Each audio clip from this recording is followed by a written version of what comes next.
వేదాలు వాళ్ళు ఇచ్చినట్టుంది కేటీఆర్ మాట్లాడితే. నిన్నటిదాకా నువ్వు ఆ పనిచేసి రాష్ట్ర మున్సిపల్ శాఖ మంత్రివి, కేంద్రంలో స్మార్ట్ సిటీలో చేర్చుకోలేనంత ఒత్తిడి తేలేకపోయినావు, అమృత్ పథకంలో తీర్చలేకపోయినావు, హైదరాబాద్ నగరానికి బీజేపీ పైన ఒత్తిడి తెచ్చి కేంద్రం నుంచి ఒక ప్యాకేజీ తేలినటువంటి అసమర్థుడివి, సాక్షాత్ మున్సిపల్ శాఖ మంత్రివి, ఇలా హైదరాబాద్ గురించి మాట్లాడితే ఎట్లా?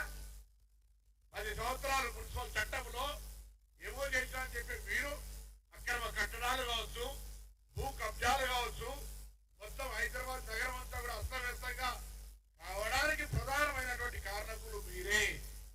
ఇలా మీరు మమ్మల్ని అడిగితే దయ్యాలు వేదాలు వల్లించిందని మమ్మల్ని నేర్చుకుని వల్లించింది ఒక మీకు ఆ అర్హత కూడా లేదు అని చెప్తాను. చాదరైతే కిషన్ రెడ్డి గారు తెలంగాణ బ్రాండ్ ఇమేజ్ దెబ్బతలడానికి తెలంగాణ మీద మాట్లాడుతూ ఉన్నాడు, హైదరాబాద్ మీద మాట్లాడుతూ ఉన్నాడు. 10 సంవత్సరాలు హైదరాబాద్ సంబంధించినటువంటి ప్రధానమైనటువంటి నగర అభివృద్ధికి సంబంధించినటువంటి శాఖ మంత్రిగా ఏం చేసావు? కిషన్ రెడ్డికి జవాబు చెప్పు.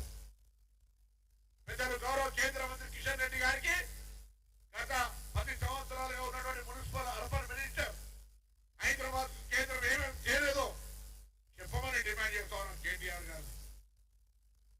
6 నెలల జిహెచ్ఎస్ ఇన్ఛార్జ్ గా మా ముఖ్యమంత్రి గారు విశ్వాసంతో హైదరాబాద్ లాంటి స్టేట్ హెడ్ క్వార్టర్ల ఇన్ఛార్జ్ ఇచ్చిన తర్వాత అనేకమైనటువంటి కార్యక్రమాలు తీసుకునే విధంగా ప్లాన్ చేస్తా ఉన్నాం. త్వరలోనే ఈ బోనాల పండుగ తర్వాత నగర బాట పేరు మీద బస్తీ తిరిగే బస్తీ బాట పేరు మీద ప్రజా సమస్యలు తెలుసుకోవడానికి ముఖ్యమంత్రి గారు ఆలోచించినారు. నేరుగా వాడలకే ప్రభుత్వాన్ని అధికారులు తీసుకొని పోతాం, క్షేత్ర స్థాయిలో ప్రజా సమస్యలు తెలుసుకుంటాం, వాటిని పరిష్కరిస్తాం. ఎక్కడెక్కడే వాట్ల ఆ కార్యక్రమం రూపొందుతుంది. దాని లాంఛనంగా ముఖ్యమంత్రి గారు ఉదయం 6 గంటలకు